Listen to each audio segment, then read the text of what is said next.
Yo, bonjour la famille. Aujourd'hui, on va faire la micro soudure étape par étape. Pour commencer, on met d'abord la graisse sur la puce qu'on veut enlever. Donc, je vais mettre la graisse sur les deux puces.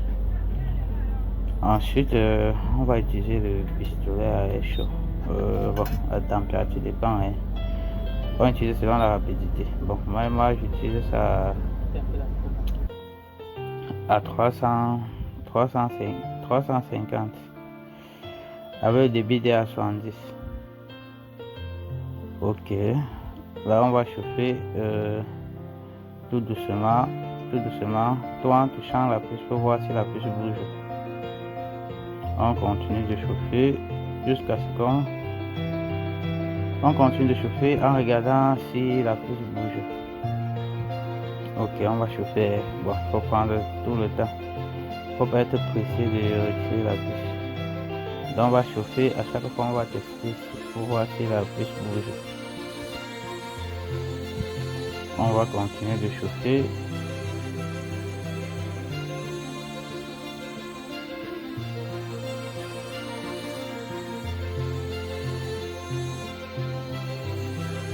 Ok, lorsqu'on sent que la puce bouge, maintenant on peut soulever la puce doucement. Ok, là c'est bon. On va retirer l'autre puce.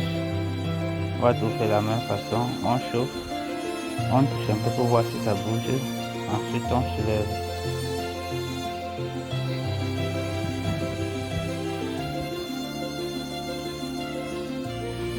Ok, là c'est bon. Ensuite on va mettre un peu de teigne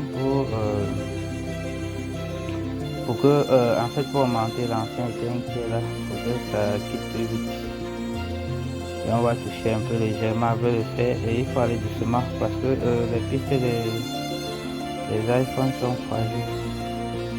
Donc on va juste toucher légèrement et mettre beaucoup de graisse. Ensuite on va utiliser la mèche pour absorber tout le reste des teintes qui reste sur ça. Donc on va toujours aller doucement, on ne met pas trop de pression, sinon les pistes vont s'arracher.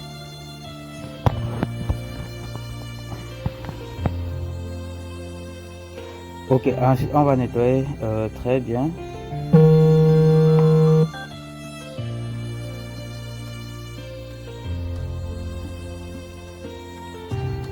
On va nettoyer.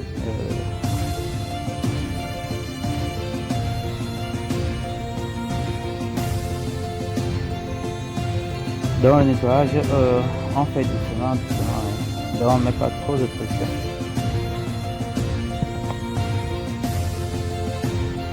Ensuite on tourne, on continue à nettoyer. On augmente. Et ici il faut mettre beaucoup de graisse parce que c'est avec la graisse que ça va péter. Ok, là on va nettoyer.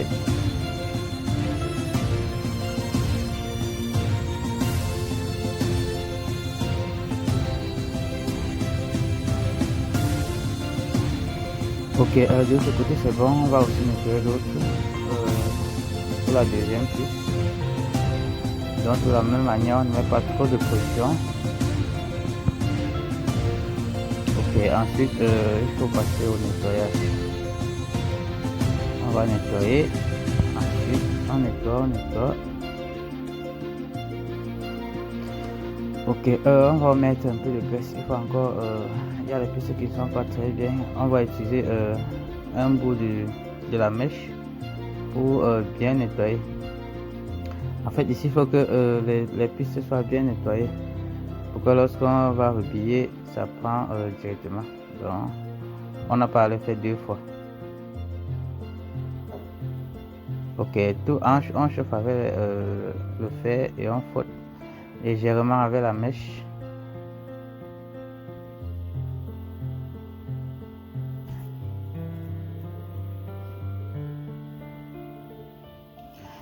Et ici, lorsqu'on chauffe comme ça, il faut mettre la température à 250 ou 300. Donc on va pas, ici on va pas utiliser à 350, c'est fort. Ok, ensuite on va nettoyer. On va nettoyer.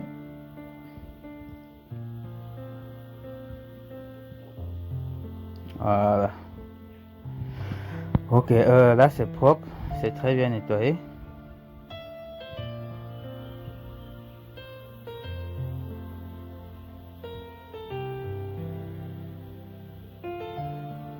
Ok, ensuite on vérifie si toutes les pistes sont bien, c'est pas bien, on va essayer de gratter un peu. Ok, comme je gratte là, on nettoie encore le tout.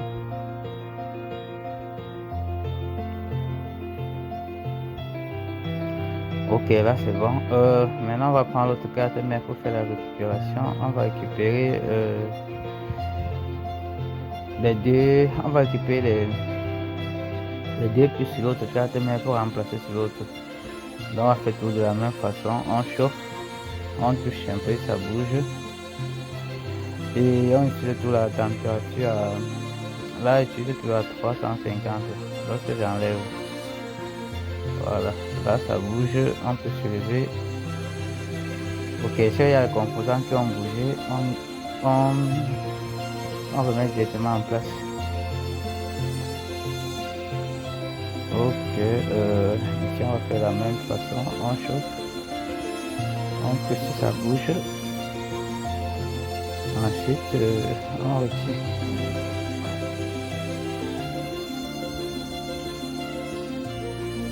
Voilà. Ok, ensuite on va nettoyer la puce. On met un peu de graisse, on met un peu de thym en pâte. Ensuite on utilise le fer pour nettoyer.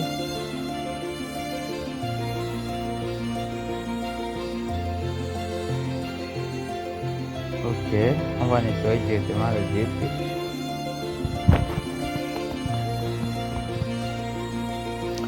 Ok, ensuite on va utiliser la brosse et la colle pour bien tout nettoyer. On va brosser. Donc on va bien nettoyer.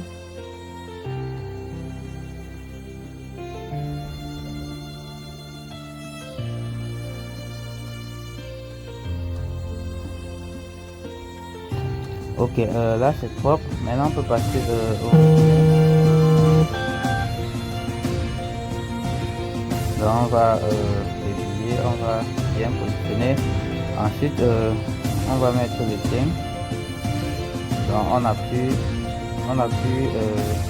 légèrement pour que le thym entre bien sur les pâtes. Ok, on met très bien. Ok, ensuite je vais utiliser une température de 300 pour chauffer. Donc on va chauffer légèrement, on approche légèrement le pistolet et on fait les petits cercles que ça prend partout. Ok, là c'est bon. Là on a bien replié, on peut enlever la puce. Là je vais mettre un peu de la colle pour que la puce puisse vite. Ensuite j'utilise le pinceau pour pousser un peu sur les billes pour que ça quitte. Ok, ensuite je vais mettre, on met un peu de graisse et on chauffe encore à 300. On met un peu de graisse.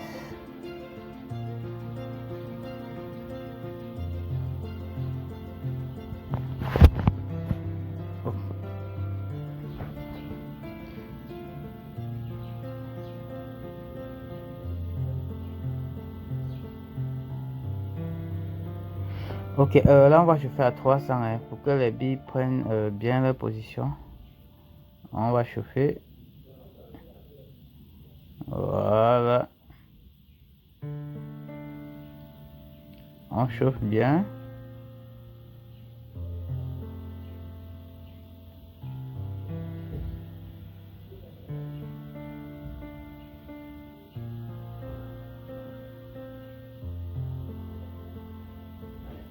Voilà. Là c'est bien. Ensuite, on va encore nettoyer.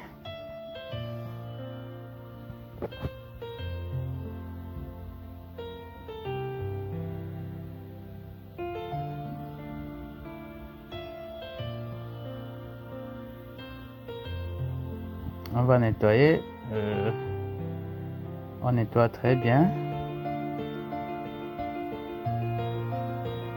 Ok. On nettoie. Ensuite, c'est bon pour poser sur la garde-main. Je vais mettre de côté. Ensuite, je vais prendre l'autre puce. On va aussi le billet. Ici, j'ai utilisé une plaque universelle. Donc, on va tout mettre l'éteint en appuyant légèrement. Ok, ensuite on nettoie un peu l'éteint qui déborde et on chauffe toujours à 300 degrés. Ok, ensuite on met la colle pour retirer la puce.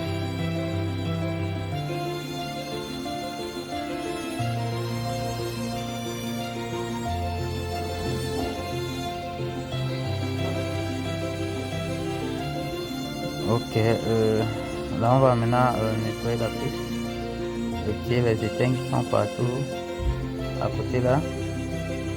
Ensuite on met toujours la graisse et on utilise et on chauffe pour que les billes prennent bien la position.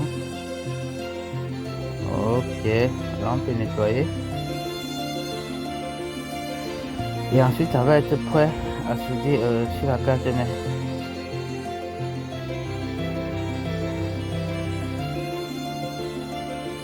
Ok, là c'est bon.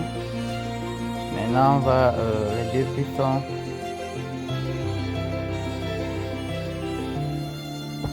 Ok, maintenant sur la carte, on va mettre un peu de graisse. Ensuite, on va poser la puce. Et lorsqu'on pose la puce, il faut localiser le sens. Ok, on va essayer de bien poser la puce. Voilà, là c'est bon. Ensuite, on va chauffer légèrement.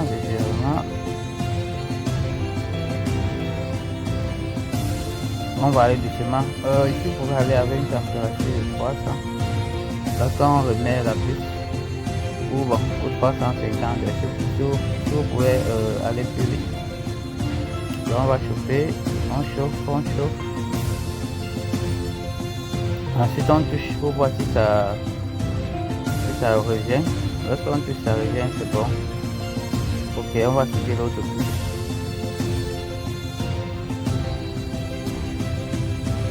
On met toujours la graisse, ensuite on pose la puce. Ensuite, on va chauffer, on chauffe.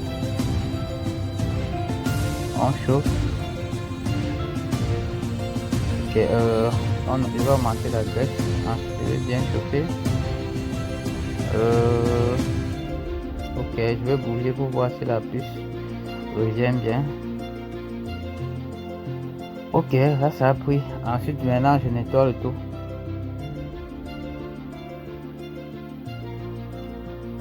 Et je teste s'il n'y a pas de problème, si on n'a pas un court-circuit tout autour.